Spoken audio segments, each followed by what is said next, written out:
Hey folks, sound the alarm. It's time for another round of the Indiginerd Project, which is in fact the first one called the Indiginerd Project. Prior to this, it was called Jim's Nerdtastic Vlog. But anyway, a couple weeks ago, I was in Albuquerque for the Gathering of Nations powwow, which I did not actually go to. I was there to host a music festival called Rock the Nine, and I had a great time there. I love Albuquerque. I love green chilies. My butt does not, but that's a whole nother story. I was gone for a good 5-6 days.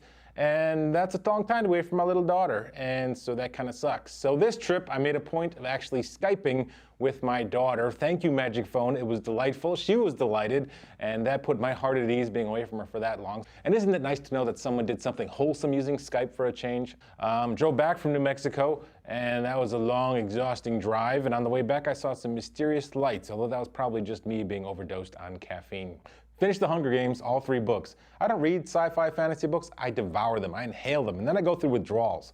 The 3rd book was my favorite and my least favorite. I love the psychological aspect of the books, and that really came together in the final book.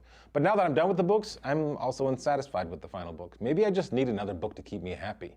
I love how she boldly moved the story forward throughout all 3 books, and yeah, the plot seemed a bit mechanically constructed, but still, I love the premise. I love The Long Walk. That's my favorite short story by Stephen King, my favorite story by Stephen King. So this, to me, was another remake of that, and a delightful one at that. So thank you very much, Susan Collins. Now, if we could only get Joss Whedon to direct the 2nd movie, that would be fantastic. I liked the 1st movie, but it was really just a taste and a flavor of it. Until I read the books, the 1st movie kind of left me a little confused. Anyway, here's hoping for a better 2nd one. How was your Cinco de Mayo? I spent mine with my Mexican baby's mama, her Mexican mother, and my half-Mexican daughter. We did absolutely nothing Cinco de Mayo related, of course, unless you count going to see the Avengers. I googled Cinco de Mayo. It's pretty much the same thing where the French equals Loki and the Mexican equals Los Vejadores. And of course, margaritas instead of shawarma. Here's a little math for you. The Avengers plus John Carter equals Disney breaks even. Yay for the superheroes saving the day. The Avengers made $1 gazillion internationally last week, nationally this past weekend, giving Disney execs the solid tentpole they've been craving. Why is everyone so surprised that Joss Whedon was able to pull this off? An ensemble cast of superheroes. Not that I thought it'd be easy, but time and again he's made an ensemble cast work. And in Dr. Horrible, he gave us the best villain backstory ever. Nicely done, Mr. Whedon. I knew you had it in you again. And getting ready for my next big project, the Indiginerd Project. This is the Indiginerd Project show, and part of it is going to be a big old fat documentary. And so I've been researching documentaries, watching documentaries, mostly on Netflix Instant Downwatch. I've started with Ken Burns. Ken Burns makes my commutes go faster. I just start playing my phone, set it down, and listen to it most of the way. His stuff's very narrative. He has documentaries on jazz, World War II, the Civil War, and now I'm watching the one on baseball. I only wish he'd include more jazz in his documentaries. I think he likes jazz.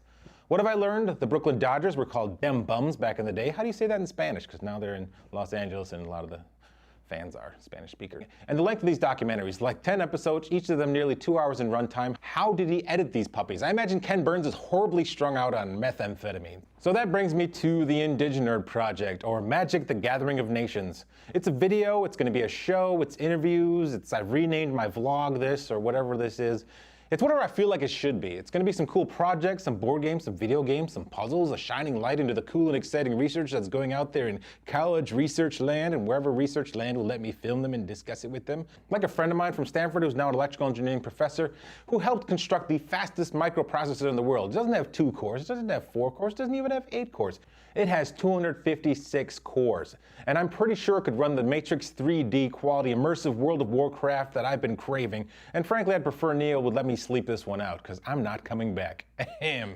Like I said, cool stuff, and it's coming, so stay tuned. The Indiginerd Project. So what's coming up in the land of my comedy career? I'm working with a friend of mine to come up with a weekly stand-up show, which will be based out in Pasadena area, so stay tuned for that. And I'll be performing on the lovely Stanford University campus, going back to the farm May 31st, along with my fellow Another Indian Uprisingers. It's just like the Avengers, but with Indians.